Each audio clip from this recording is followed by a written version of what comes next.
Buenas tardes muchachos, ¿cómo están? El día de hoy vamos a resolver el examen de admisión 2021 de la Universidad del Santa. Vamos a resolver la parte química. Muy bien, vamos a empezar con el problema número 55, el cual nos dice lo siguiente. La sublimación es una propiedad que caracteriza a pocas sustancias orgánicas. ¿Cuáles de las siguientes sustancias cumplen con esta propiedad?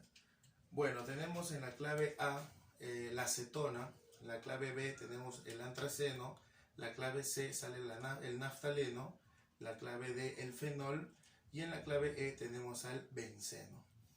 Muy bien, de inmediato nosotros nos podemos dar cuenta que la respuesta del problema número 55 sería el siguiente compuesto, sería el naftaleno. El naftaleno es la sustancia de donde proviene lo que nosotros conocemos como naftalina. ¿Qué característica presenta la naftalina? La característica que presenta es que la naftalina pasa del estado sólido al estado gaseoso directamente a temperatura ambiental. ¿Y esto a qué se debe? Esto se debe a que en nuestro diagrama de presión versus temperatura, en nuestro diagrama de fases, es evidente que nuestro punto, llamado el punto triple, está por encima de lo que nosotros conocemos como la presión atmosférica. ¿Eso qué significa? Eso significa que en esta zona está el sólido y en esta zona está el gas. Entonces, esto significa que aquí, como está nuestra presión atmosférica, cuando el cambio se dé, solamente va a poder ser de sólido a gas. Como el punto triple se encuentra por encima, de nuestra presión atmosférica, eso significa que nunca va a pasar a temperatura ambiental por el estado líquido. Conclusión, nuestra respuesta en el problema número 55 sería la clave C, naftaleno, del que proviene la naftalina. Listo muchachos, continuando con la resolución del problema, tenemos el problema número 56, el cual nos dice, una solución acuosa tiene 12% en peso de azúcar y tiene una densidad de 1.05 gramos por mililitro. ¿Cuántos gramos de azúcar hay en 300 mililitros de la solución? Muy bien. Nuestro problema trata de una solución,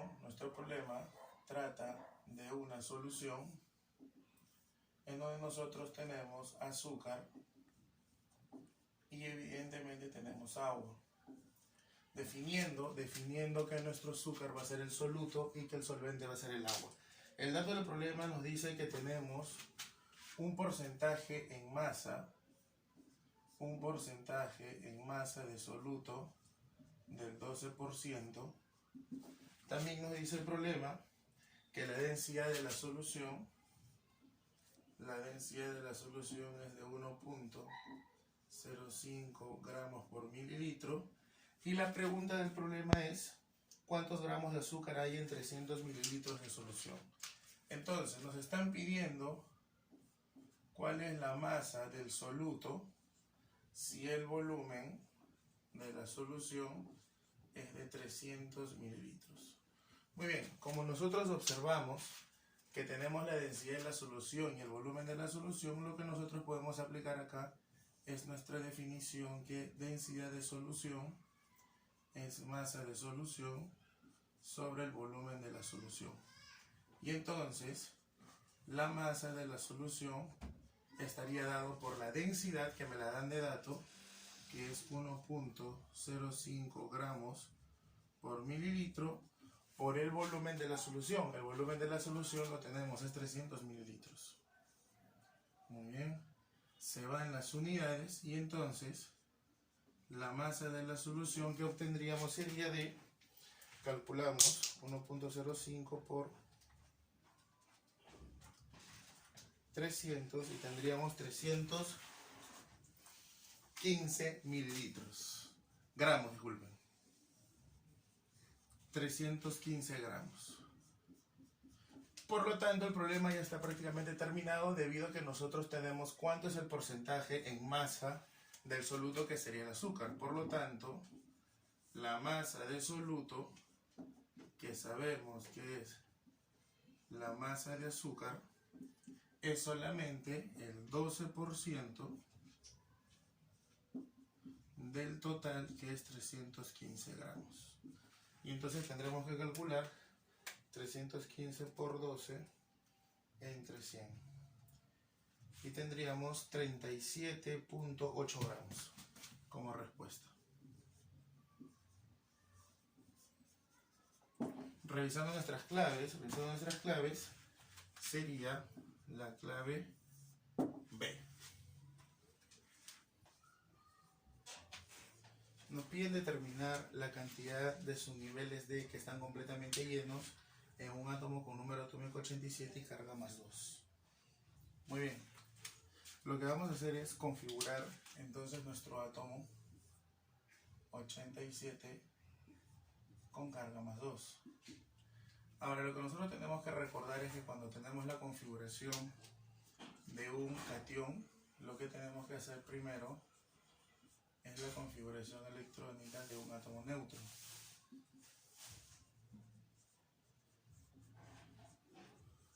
Lo cual significa que primero tendremos que configurar solamente al átomo X87, para lo cual voy a ayudarme del xenón. Xenón 54 sería 6S2, 4F14, 5D10 y 6P6. Hasta ahí van 86, pero como es 87 sería 7S1. ¿Por qué me apoyé con el xenón? Porque tengo que quitar 2 electrones. Entonces, ahora el mayor nivel es el 7, por lo tanto primero tendría que retirar a él, pero con eso desaparecería ese mayor nivel. Y ahora el mayor nivel que me estaría quedando sería el 6, y entonces a él también tendría que quitarle un electrón. Ahora la pregunta es a cuál de los dos le voy a quitar. Simplemente se le va a quitar al que tiene mayor energía relativa. En este caso el que tiene mayor energía relativa es él, por lo tanto a él también se le retirará un electrón. Y por lo tanto me quedaría lo siguiente. A propósito, voy a empezar a copiar esto de esta manera. X87 con carga más 2, lo voy a colocar así. Argón 18, 4S2, y entonces acá aparecería el primero, 3D10, seguiría 4P6, 5S2, de nuevo aparecería 4D10, 5P6, y ahí aparecería 6S2, 4F14,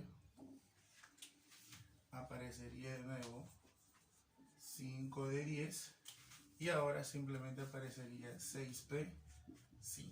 Y entonces esa sería nuestra configuración electrónica del átomo que tiene carga más 2. Nuestra pregunta era ¿cuántos subniveles D completamente llenos habían? Y entonces la respuesta sería 3 subniveles D llenos. Y con eso entonces nuestra respuesta para el problema sería la clave C. Muy bien. Muy bien, seguimos con la solución del examen. El problema número 58 nos dice lo siguiente. Si la representación de un compuesto KX o 3 corresponde a una sal oxisal, se puede afirmar que X tiene una valencia impar, puede ser cloro, puede ser el azufre, puede reducirse térmicamente, tiene valencia par. Entonces veamos quién es esa posible sustancia KX o 3. Entonces partamos del dato de que nos dice que él es una sal oxisal. Entonces, si él es una sal oxisal, lo que yo voy a hacer es identificar quién es este elemento X. Para lo cual simplemente separo mi sal en mi catión y mi anión, observando que el potasio se encuentra en el grupo 1A de la tabla periódica, la cual me dice que su estado de oxidación va a tener el valor de +1.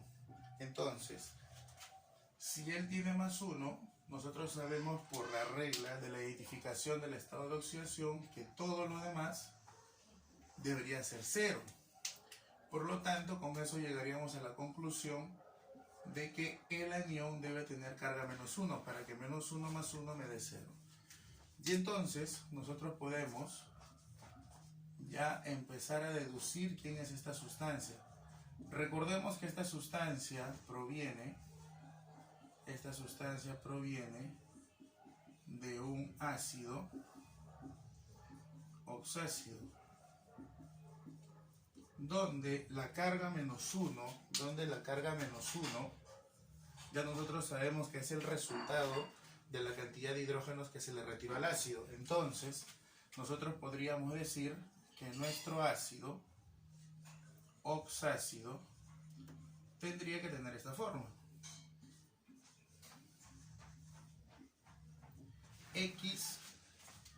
XHXO3. Entonces, como observamos que solo hay un hidrógeno, entonces esto de acá a nosotros nos da pie a pensar de que el estado de oxidación de X es impar. Y que además lo podemos calcular. ¿Por qué?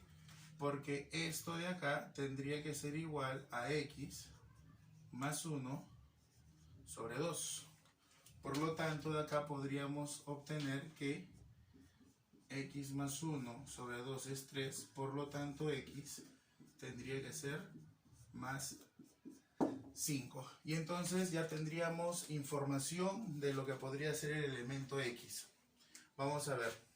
La primera pregunta nos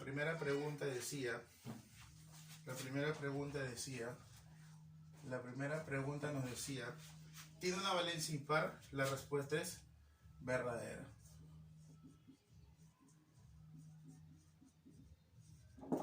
Tiene una valencia impar, la respuesta es verdadera. ¿Puede ser el cloro? Puede ser el cloro, correcto.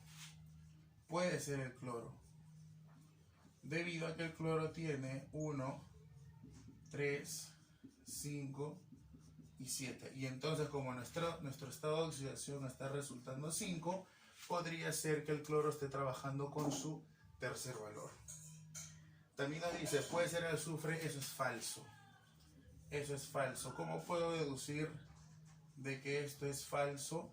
Porque el azufre tiene estado de oxidación par. Y nosotros acabamos de demostrar de que nuestro estado de oxidación tiene que ser impar. Muy bien. La opción 4 nos dice, puede reducirse térmicamente. Esa opción, ¿cómo la podríamos analizar? El problema nos dice que solamente es una sal. Ahora, el que se pueda reducir térmicamente implicaría de que a partir del 3, del 5, podría ganar electrones y podría bajar a 3 o podría bajar a 1, lo cual sería también verdadero. Y finalmente, la opción 5 nos dice, ¿tiene valencia par? Esa también es falsa. Por lo tanto, teniendo en cuenta todas nuestras observaciones, a nosotros nos pedían las verdaderas. Entonces las verdaderas serían la 1, la 2 y la 4. La opción de la respuesta sería la C. Muy bien. Siguiendo con la resolución, tenemos el problema número 59. En el problema número 59 nos dice, de la siguiente reacción química, se puede concluir que es una reacción. Muy bien, tenemos la siguiente reacción. Carbono X, hidrógeno Y más oxígeno. Y esto me da XCO2 más Y medios de agua. Entonces me piden el tipo de reacción que tengo. En las claves tenemos de combustión, de neutralización, de adición, de descomposición endotérmica. Entonces nosotros observamos rápidamente que se trata de un tipo de reacción de combustión. Y por los productos podemos decir que incluso es combustión completa. Debido a que por aquí tenemos nuestro combustible, que es un hidrocarburo. Tenemos el oxígeno, que es nuestro famoso comburente. Y el producto que genera para ser denominado combustión completa es el dióxido de carbono.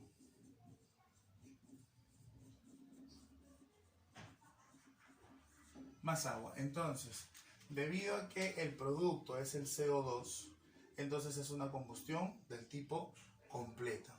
Ya que si nosotros solo tuviéramos una reacción de este tipo,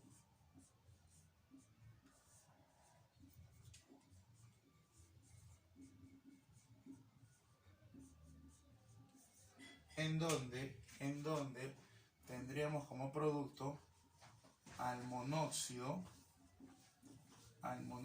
de carbono, entonces esta sería una combustión del tipo incompleta. En nuestro caso, en la pregunta, a nosotros nos dan dióxido de carbono, por lo tanto nuestra respuesta sería la alternativa A, porque nos dice que es una reacción de combustión. Clave, entonces para nuestro problema sería la clave A.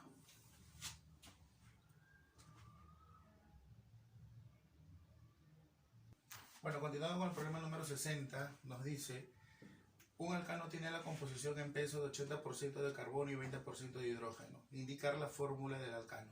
Muy bien, nos piden que calculemos la fórmula empírica, que es la fórmula más simple. Nos dan que el porcentaje en masa es 80 y el porcentaje en masa de hidrógeno es 20. Cuando nosotros nos dan los porcentajes en masa, nosotros podemos asumir de manera directa que la masa de carbono es 80 gramos y que la masa de hidrógeno es 20 gramos. ¿Por qué puedo asumir de manera directa? Porque yo puedo tomar una base de 100 gramos y si a los 100 gramos yo le sacara el 80%, me daría 80 gramos. Y si a los 100 gramos yo le sacara el 20%, me daría 20 gramos. El siguiente paso para calcular la fórmula empírica es determinar las moles. Determinar las moles de cada uno de los elementos. Entonces sería el número de moles de carbono 80 sobre su masa atómica, que vale 12, y el número de moles de hidrógeno sería 20 sobre su masa atómica, que vale 1. Bueno, directamente del hidrógeno nos saldría 20.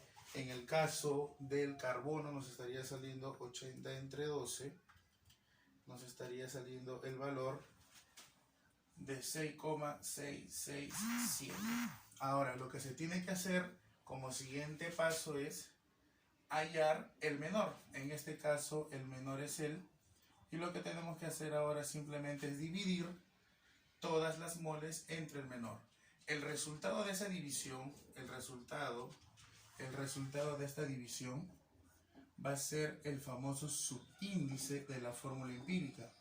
Es decir, si yo divido 6.667 son las moles de carbono, entonces lo que voy a calcular es el subíndice X. Ahora tendría que dividir 6.667 entre el menor de los dos, que es el mismo, 6667, y entonces me estaría saliendo la unidad.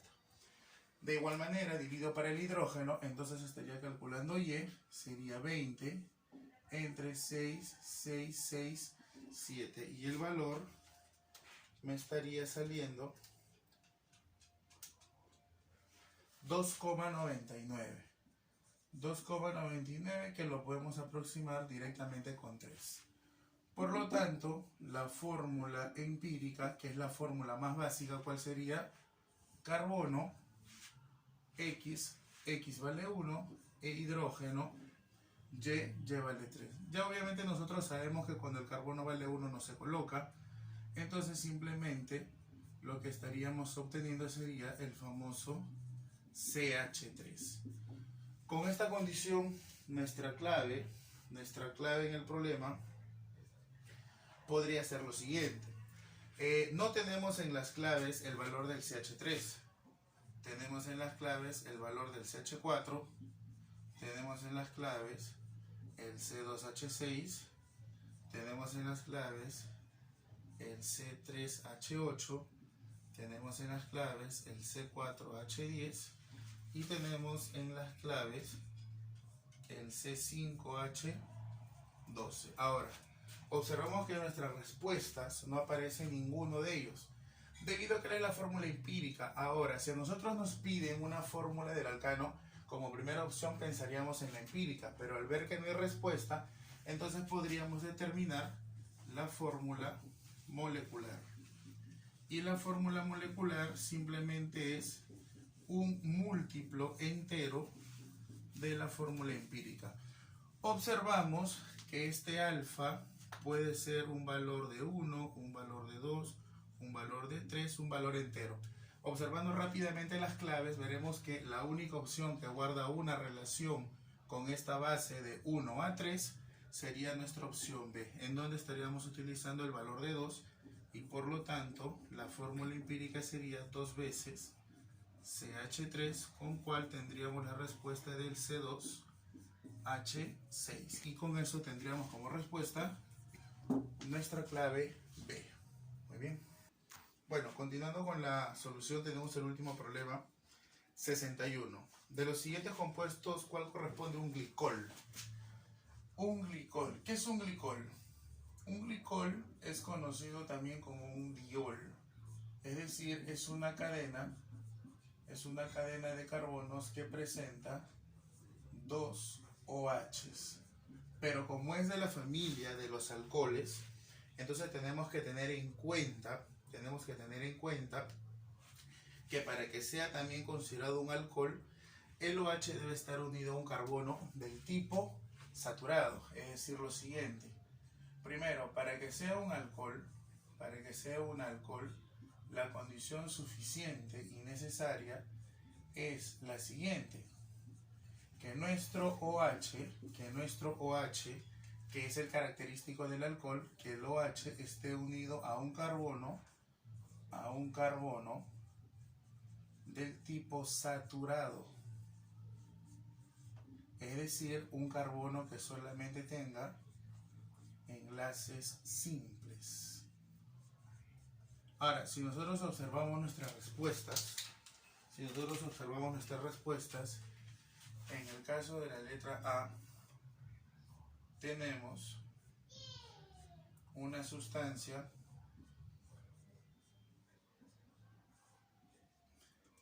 como esta. ¿Por qué no podría ser en la respuesta? Porque recordemos que para que sea un glicol tiene que haber dos OHs. Aquí solamente hay un solo OH. Por lo tanto, la letra A no podría ser nuestra respuesta. La letra B tiene un hidrocarburo cíclico y también está unido a un solo OH. Él solo tiene un OH. Para que sea un glicol debe tener dos OHs. Tampoco podría ser la alternativa B. En el caso de la C, tenemos un hidrocarburo cerrado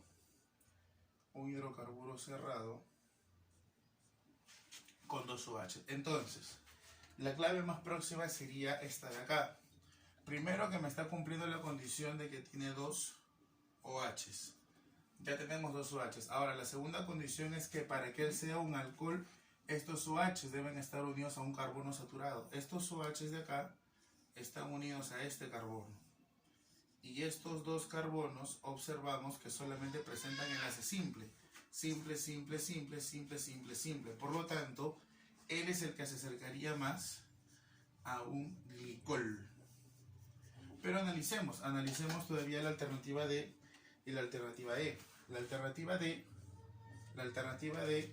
tenemos este hidrocarburo que también es cerrado, en donde por acá tenemos el metil y acá tenemos el OH. Por el mismo caso que los anteriores, él no podría ser considerado un glicol debido a que solamente presenta un OH y la condición es que debe de haber dos OHs. Y finalmente la letra E tampoco podría ser la respuesta debido a lo siguiente. Bueno, en este caso, el error que nosotros tenemos que darnos cuenta es el siguiente. Pareciera que la respuesta podría ser la E, porque tenemos dos OHs que están unidos a un carbono saturado. Podríamos pensar que la clave es esta, pero hay un problema. Si ustedes observan al carbono, el carbono nosotros sabemos que tiene una propiedad que se llama tetravalencia. ¿Qué significa tetravalencia? Significa que el carbono solamente debe de tener 4 enlaces y nosotros nos ponemos a contar cuántos enlaces tiene el carbono por acá. Tendría 1, 2, 3, 4 y con un hidrógeno más sería 5. Por lo tanto, esta opción no estaría mal por el hecho de que no hay 2 OH, sino que estaría mal por el hecho de que el carbono no estaría cumpliendo con la propiedad de la tetravalencia. Por lo tanto, este compuesto no existiría, estaría completamente mal. Bajo estas condiciones, el único que podría ser nuestra respuesta es la clave C. Y listo, muchachos, con eso hemos terminado la solución del examen de admisión 2021 de la Universidad del Santa. Espero que les pueda ayudar para que puedan mejorar en el siguiente examen. Compártalo con sus compañeros. Muchas gracias. Nos vemos en una siguiente publicación. Hasta luego.